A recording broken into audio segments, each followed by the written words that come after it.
coisa para instruir a gente, não. Então, ele fala sobre essa realidade que nós vivenciamos no dia a dia da vida, até o dia em que a gente deve partir deste mundo. E isto, irmãos, está diante de todos os cristãos. Hoje, aqui, nesta igreja, pode estar acontecendo isso. Pode estar alguém alegre e pode também haver alguém que esteja triste, perturbado ou em aflição. Tá bom? Essas duas realidades estão diante de nós. Então, na igreja do Senhor Jesus Cristo, existe crente hoje que está feliz e alegre. E existe também crente hoje que está triste e aflito. E nós não podemos negligenciar estas coisas. Tá bom? E a razão de nós encontrarmos tristeza ou aflição, e esse é o termo usado aqui, quando ele fala assim: está alguém entre vós sofrendo ou em aflição? O termo usado no original é um termo que ele abrange várias coisas que pode trazer essa aflição ou causar este sofrimento. Isso pode ser sua família. Alguém pode estar aflito por sua família. Ou pode ser relacionamento. Alguém pode estar aflito porque está em conflito com outra pessoa. Isso pode ser o esposo com a esposa, os filhos com os pais, pais com filhos, pode ser pessoas crentes e que entraram em uma contenda, em uma desavença, pode ser um colega de trabalho seu ou de sala de aula ou algo dessa natureza, tá bom? Pode ser qualquer pessoa que tenha um relacionamento conosco e que nós estamos em uma situação difícil com ela. Isso nos perturba, isso traz sofrimento e aflição. Também pode ser saúde, o que ele trata nos versos a seguir, no verso 14 em diante. Pode ser que uma enfermidade chegou. Semana passada, houve pedido de oração de uma pessoa que está com câncer. Esta tarde, em uma visita que eu estava fazendo, nós recebemos a notícia que um parente da família faleceu.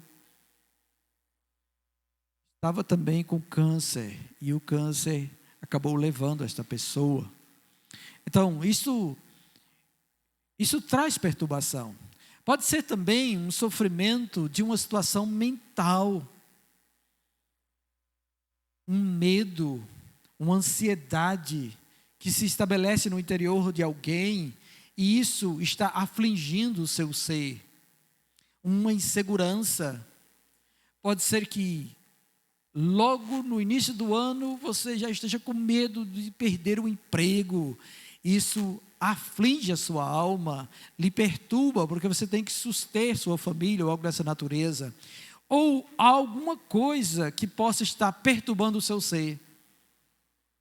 Uma fraqueza espiritual. Ou algo que você desejaria e que não aconteceu. Uma frustração que aumentou de tamanho dentro da sua cabeça e a sua mente se perturba para com isso também. Desejos que não foram alcançados, pode trazer também sofrimento, tudo isso, ou perseguição também. Sabemos que seremos perseguidos. Este ano a igreja levantou a bandeira da fé cristã diante de todo o país. Nós defendemos os nossos valores. E os de fora agora conhecem que a gente defende, o que a gente defende, e que é contrário à visão deles. E por eles estarem onde estão, nós podemos sofrer perseguições. Eu já acompanhei alguns noticiários e já estão elaborando projetos para fechar a nossa boca, para perseguir o povo de Deus. Então, irmãos, isso também pode trazer sofrimento para nós, anseio e preocupação para a nossa vida, como também a questão da ideologia de gênero que está afetando muitos jovens e tem destruído famílias por causa disso também. Isso causa sofrimento também. Então, diante de toda essa situação, o que nós devemos fazer? Orar, irmãos. É isso que Tiago diz. Não há outras alternativas senão orar. Nós precisamos orar. Então, se um dia você se encontrar em um estado como esse, ou se alguém aqui está assim, na aflição ou sofrendo, o que a palavra de Deus instrui a fazer é orar. É buscar a face de Deus. E por que nós devemos fazer isso, tá bom? Bem, em primeiro lugar, porque a oração é um meio de graça.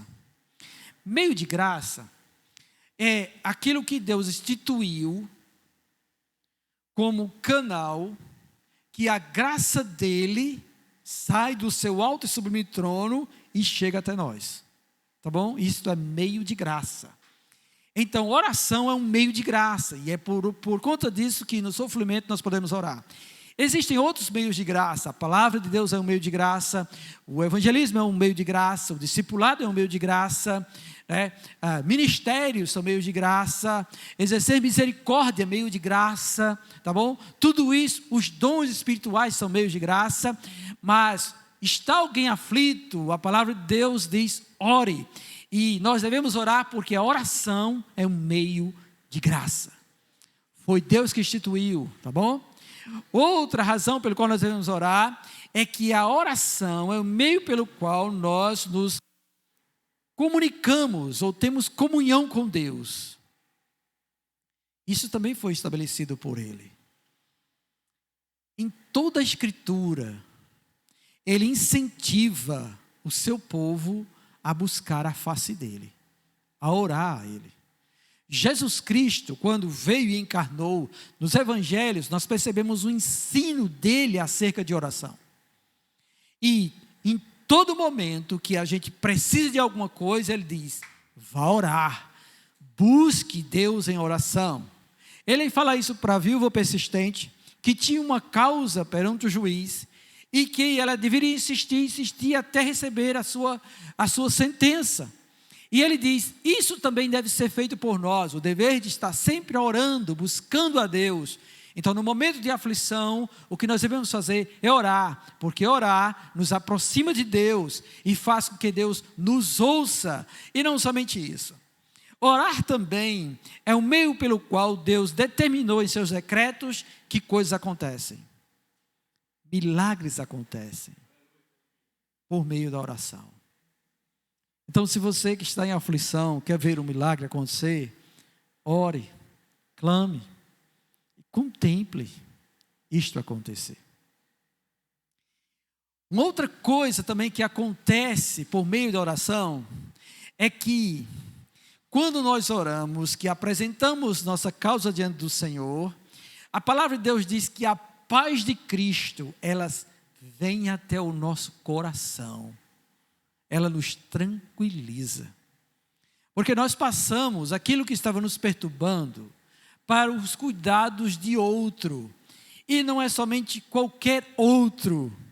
É daquele que pode todas as coisas. É Deus. E aí então, quando Deus ouve nossa oração e que acolhe nossas petições, Ele já começa então a agir favoravelmente a nosso favor. Talvez seus olhos ainda estejam um pouco fechados quanto àquilo que Deus irá fazer, mas uma coisa é certa, e a palavra de Deus diz isso para nós, Jesus Cristo nos garante isso para nós: Ele ouve. E ouvir não é somente escutar, é atender a nossa petição. Isso não é por mérito nosso, mas por Jesus Cristo, Filho dele, que imputou sua justiça a nós, e que é mediador de uma eterna aliança, na qual eu e você estamos inseridos, e por conta disso, Deus diz em sua palavra, que não nos deixará de fazer o bem. Isso é garantia para nós, por isso nós devemos orar, por isso nós não podemos parar de orar, quando estivermos em aflição, em qualquer perturbação. O segredo é orar, tá bom? E uma quinta coisa é que toda oração feita por um cristão que está em Cristo Jesus é respondida por Deus. Nós precisamos aprender a ouvir a voz de Deus, tá bom? Como é que a gente faz isso, não é? Simples assim, tá bom? Escolha um local onde você fique sozinho com Deus. Depois coloque sua petição diante dele. pare sua mente e ouça o Espírito Santo falar com você. É assim que acontece, tá bom? Não precisa aparecer um clarão de luz para dizer que ele está ali, não. Não precisa o móvel flutuar para você saber que ele está ali, não. Basta você parar a sua mente um pouco, que ele vem e ele responde a sua oração e ele fala contigo. Ele dá a solução, ele dá a direção, ele fala, porque o nosso Deus é vivo. Tá bom? É assim que acontece, tá? Então, tão simplesmente isso. Então, no momento da aflição, ore. E as razões para orar foram todas essas que eu acabei de mencionar para vocês, tá bom? E se alguém está alegre, cante louvores. Exalte a Deus. Está tudo bem? Glorifique a Deus. Você está em paz? Abra sua boca e louve a Ele. Porque o que é de aflição e o que é de coisa boa, tudo isso na vida do crente tem a mão de Deus, tem o aval de Deus, tem a permissão de Deus. E uma das coisas que este verso acaba de revelar para nós é isso. Na vida do cristão, qualquer coisa de adversidade ou de mal que pode acontecer, Deus permite, ou por meio disso Ele está trabalhando para que você seja aperfeiçoado. Louvado seja Deus. Para que você seja educado na graça, para que você seja conformado à imagem de Cristo. E se veio a vitória, o milagre, a bênção, a porta se abriu, ou a paz, tá bom, está perdurando, isso também é de Deus para a nossa vida, porque nós não podemos produzir coisa alguma em relação a isso, mas tudo tem a ver com Deus, porque somos seu povo. E isso é que eu fico maravilhado, tá bom? Porque quer na aflição, quer na alegria, Deus está lá. E nós estamos nesse processo também.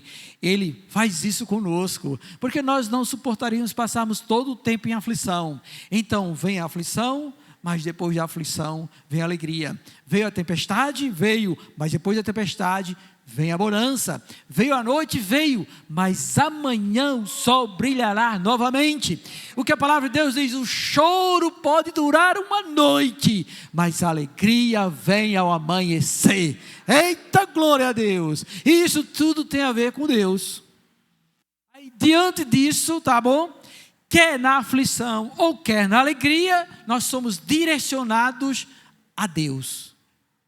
Se é na aflição, vamos a Deus em oração. Se é na alegria, vamos a Deus em louvores. Mas tudo é para Deus, porque dele, por ele e para ele são todas as coisas. A ele, pois, a glória sempre e eternamente. Amém. Então, veja só que coisa grandiosa nós encontramos aqui. Tá bom? Então, se você está passando da aflição, ore. Deus está nesse negócio. E se está alegre, cante louvores. Deus também está nesse negócio. E o que Ele exige de nós é que seja de uma forma, seja de outra, esteja na presença de Deus, em comunhão com Deus, quer orando, quer louvando. Esteja sempre na presença de Deus. Não negligencie isso. Tá bom? Não anule isso. Porque isto é a vida do cristão. É a minha vida e a sua vida. É a vida daqueles que realmente professam sua fé em Jesus Cristo. E olha como isso é grandioso, irmãos. Tiago, numa sentença só, coloca tudo isso diante de nós. E esta é a realidade da vida. Então, quando nós rompermos o ano, passarmos o ano velho, entrarmos no ano novo, vamos continuar do mesmo jeito. Se a aflição chegar, ore. E se a alegria chegar, se a bênção chegar, cante louvores. É só isso que temos que fazer. O tempo todo. Até o dia da nossa partida ou da volta do Senhor Jesus Cristo. não há outra coisa a realizarmos ou a vivenciarmos. É oração e louvor, oração e louvor, oração e louvor, oração e louvor. É óbvio que a gente vai ler a palavra e a gente vai estar participando do reino de Deus mais ativamente, mas nisso também é oração e louvor. É oração para que Deus faça algo, é louvor e gratidão pelo que Deus fez. É assim a vida do crente. E essa é a instrução do Senhor para nós. Nessa reta de ano que estamos findando e na entrada de um novo ano que se aproxima de nós. Está alguém aflito? Ore. Faça oração. Não deixe de orar. Está alguém alegre? Exalte. Cante louvores ao Senhor. Amém? Então vamos ficar de pé. Vamos pedir a Deus que isso seja uma realidade em todos nós, na nossa vida. Bendito seja o Senhor. Obrigado, meu Deus, porque Tu és o Deus que opera maravilhas. Nosso Senhor, nosso Deus, nós estamos diante de Ti e recebemos, Pai, a Tua instrução nesta noite. Pai Santo, não é algo demasiadamente difícil que nós não possamos realizar. Como Tu, ó Deus, realmente não exige coisas grandiosas, sacrifícios grandiosos, Senhor. Senão apenas, Pai, que estejamos em comunhão contigo, orando, Senhor, quando estivermos passando por aflição, por algo que esteja perturbando o nosso coração e a nossa alma, aquilo que entristece o nosso ser, ó Deus, e que tira, Senhor, a paz, o sono, e nos faz, ó Deus, andar inquietos. Ó Deus, a solução nós já entendemos, é a oração, Senhor. E quando nós estivermos, ó Deus, em alegria, pela bênção que chegou, pela paz que se estabelece, pela porta aberta, pelo crescimento que o Senhor nos proporcionou, ó Deus, pela vitória, Senhor, em diversas áreas da nossa vida, nós devemos cantar louvores a Ti, porque todas as boas coisas vêm de Ti, Senhor, para nós. E nós, ó Deus, só temos que agradecer ao Senhor, porque o Senhor, Deus, verdadeiramente é um Deus que cuida de nós, que não nos deixa, nem nos desampara, que no momento da angústia, passa conosco, Senhor, e está, ó Deus, a cada dia mais nos aperfeiçoando, provando, Senhor, a nossa fé. Isso deve ser motivo de alegria. E quando o Senhor, ó Deus, nos exalta, o abençoa, nos glorifica, Senhor, ó Deus, que sejam tributados a Ti louvores ao Teu nome. E esta, Pai, é a teologia que nós encontramos também nos Salmos. Quantas vezes nós encontramos lá, Senhor, bendirei ao Senhor em todo o tempo, o seu louvor estará continuamente nos meus lábios, porque clamou este aflito e o Senhor ouviu. Ó Deus, então que o Senhor possa instruir o teu povo e fazer, ó Deus, que isto seja vivenciado por todos nós, e não venhamos nós, ó Deus, desistir de forma alguma de obedecer a Tua voz e a Tua palavra, porque é bem-aventurado aquele que guarda a palavra do Senhor. Assim eu oro a Ti, Pai, e Te peço que o Senhor continue a abençoar a vida desta igreja e este povo que se chama pelo Teu nome, em nome do Senhor Jesus Cristo. Amém. Podem sentar.